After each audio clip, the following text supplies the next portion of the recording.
Hey, it's me, Donnie. Welcome back to my channel, and today I'm coming to you guys with the 1-month update on my face.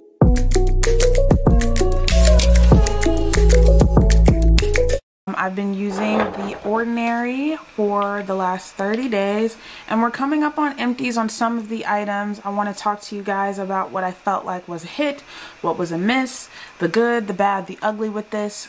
As I'm moving forward here, because soon I'll be replenishing a lot of my items here through Ulta Online. We'll be hauling soon, all that jazz. So I figured let's talk about it before I start switching to other items. The first item we'll be talking about is the toner, and I'm actually going to go ahead and go through my routine quickly as we talk about everything so you can see how my face looks after I've used everything. As you probably already know if you've been following me, I have been using the Ordinary toner since January, so this is something that has been in my routine for quite a while now. I love this. It's definitely something that I use as a part of my night routine every single night. And actually, I'm gonna zoom you guys in a little bit so we can focus on my face. Y'all can really get a good look at the texture and how everything is right now. So as a part of, my night routine every night, I swear by this stuff. It's getting a bit sunnier, so I do want to kind of make a transition here with this particular item, but I've loved it since January. Specifically, this is the glycolic acid 7% toning solution.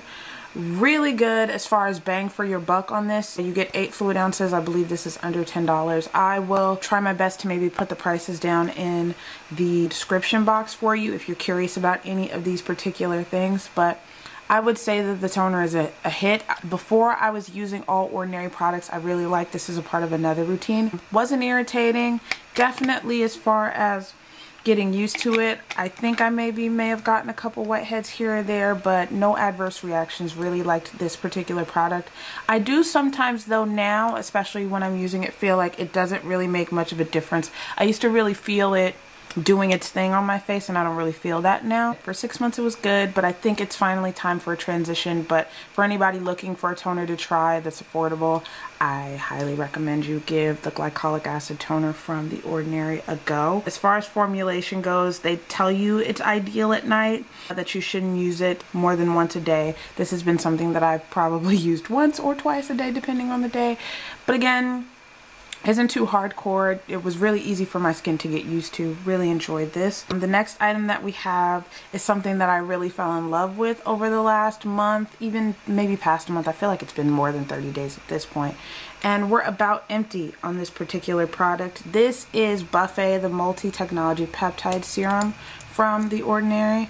Yeah, we are definitely getting to empty. This may be like the serum that I use for today and tomorrow, and then it's done, so I may have to get 2-day shipping on my Ulta package because I am pretty much out of this. I'd say that this serum is awesome. It feels nice on the face. It glides on automatically. Your face just feels, much more moist and supple. It sets to the skin really nicely, and as we're going through this video, I'm gonna take my time here and really let things kind of set and settle. Doesn't leave a greasy effect. I've really enjoyed this. This is an AM PM product. You can use it any time of day after cleansing. I really enjoy this after cleansing and toning. I'm definitely considering getting this again, but there is also a Buffet with copper peptides that I'm a little bit curious about, so that may be what I transition to next. I believe that this serum is $14.80, and it did last for a month. If you're using the dropper properly, you should get a month out of this, but as you can tell here, this bad boy is about empty, okay? Got my money's worth. Next here, we have the Ordinary Retinol 0.5 and Squalane. So I didn't do the more watered down retinol, which is granative retinoid or something like that. It has a fancy smancy name, but this is the retinol 0.5 and Squalane. There is the packaging, and I don't know if you can tell in this particular container, but we're about empty on this one too. I'm sure the camera's not picking it up, but it's about here in the packaging. Really enjoyed the retinol too. This definitely, as far as a finish goes, is a much oilier product, which I don't mind. I honestly like, after doing my skincare, for my skin to have a nice sheen and a nice glow to it, and this really did the job, okay? I think this was a nice entry-level retinol for me. Again, didn't have any adverse reactions, and I don't know if that's because I picked the right suite of things, because again, you can get super irritated from the Ordinary products. There are a lot of active ingredients that can irritate. Retinol is definitely one of those things. Moving forward, I'm probably going to kick it up a notch, because again, the biggest thing with me using retinol was to target my nasal label folds. I personally think, comparing how my skin looked a month ago to now, that things are looking better in that area. But I just feel like there's so much more we could be doing. And I mean, they're not that bad, but I just feel like, you know, let's kick it up a notch. Let's see, you know, this is what 30 days on 0.5 retinol mixed in squalane did. Now I just want to kick it up a notch and see if there's anything else we could do.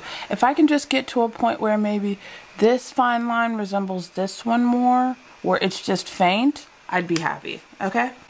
I would love to get to a point where it's like I'm looking at my face and I'm like, she doesn't need filler. That's honestly gonna be a win for me if I could get to that point with my skincare. It's also got me considering looking at other brands that are kind of known for anti-aging. So I'm looking at Paula's Choice again.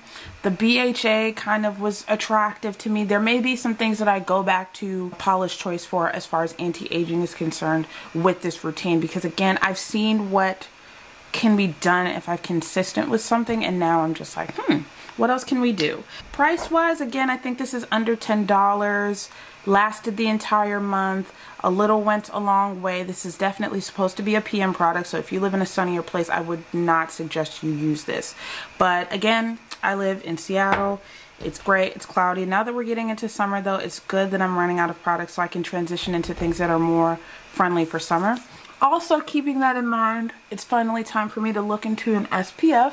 Although I'm not really going to be outside very much. I just went to the mall yesterday, and that was such a terrible experience. There was nothing in the stores, you know, it was just really deserted. The stores that had interest, you know, people were waiting outside a line, you know, outside in lines for them, and that's just like, no thank you. I'm not interested in waiting outside of a Lululemon or Vans to look at items that I can check out online, especially when I know my sizes. So it sucks, because I enjoy, you know, just the mall experience of walking around, taking a look at things, you know, grabbing something from the food court. We did end up eating and hanging out, but it just wasn't the same. This last item is the Ordinary Natural Moisturizing Factors with HA, the moisturizer. This is still plentiful, so I'm gonna just keep using it. This is meant to be used after serums, like you just saw. No mention of AM to PM, so I think I'll be fine transitioning this into summer with whatever I do next. But I like this as a finisher. It's great, it's awesome. My skin feels really nice, and I believe under 10 bucks. And overall, this particular routine was good for me. My skin didn't break out a ton. I feel like I overall got a more refreshed look from my face from this particular suite. I am looking forward to kind of kicking it up a notch as far as ingredients are concerned, particularly with the retinol and the toner. I feel like my skin can handle it. However, keeping that in mind, I also really need to find a good SPF. So I'm going to be on the hunt for that as well from Ulta. So I think my next skincare video will probably be a haul, a couple demos, and then we'd be looking at, you know, a 7-day, a 14-day, and a 30-day with the products that I'm using at that point. I do have a little bit of toner left. This toner is good for 12 months. So it'll be here. Should, you know, the next toner run out, I'll have it. Same thing with the moisturizer. This moisturizer is good for 12 months. I only bought it, like a month or so ago. So I'll still be using this as well. The serums here, particularly the retinol and the buffet, are completely out. So I'll be looking to get new ones of those. My cleanser is about run out too. So I'll be looking for a good cleanser. There's a part of me that's like, get a manual exfoliant. But I also just go, chemical exfoliation seems to be agreeing with me a bit more. But just so we can get an idea of what my face looks like right now. There's not much sun out today, but here is my face. If I can get it right. Here's my face. So again, fine lines are always the name of the game. just evening things out. I'm definitely happy with where my skin is, but it could just be better. So yeah, after 30 days, I'd say there is a slight improvement, very slight, but we want radical improvement. Like, I'll be interested to see where I'm at 6 months, at a year. Like, that'll be really cool. If you like this series, if you like this video, if you have any recommendations, let me know down in the comment section below. As always, give this video a thumbs up if you enjoyed it. Subscribe and hit the notification bell if you'd like to see more from me. And until next video, peace.